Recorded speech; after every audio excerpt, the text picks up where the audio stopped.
intense pressure to reduce the scale of the cuts. The fine details of the most wide-ranging reform of the British Army this century were delivered to Cabinet by the Defence Secretary Tom King.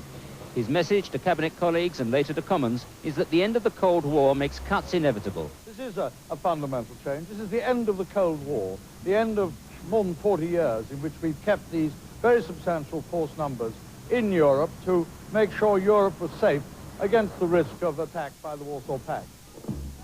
Mr. King started out with a plan to cut infantry battalions from 55 to 36. The generals say that's too few. And there's been a fierce campaign to save battalions and in particular to save various famous regiments. The lobbying's continued until the last minute. And it seems in the case of the Scottish regiments to have been mostly successful, although the Gordon Highlanders could still find themselves merged with the Argyll and Sutherlands.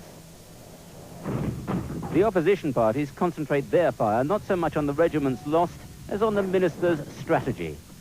They want to have the cuts and the attendant problems these create without changing strategic deployment of the troops, because they're probably going to be asked to do too much with too few numbers, and at the same time have regiments which are too small to be viable in the way that most people think they ought to be. The final outcome of this review is that Whitehall rarity, a well-kept secret. But inside opinion at Westminster is that Tom King will give way to the pressure to some extent and keep perhaps 40 instead of the 36 battalions he originally planned. That'll be enough to meet the objections of the generals, but that'll still mean that we lose many famous names.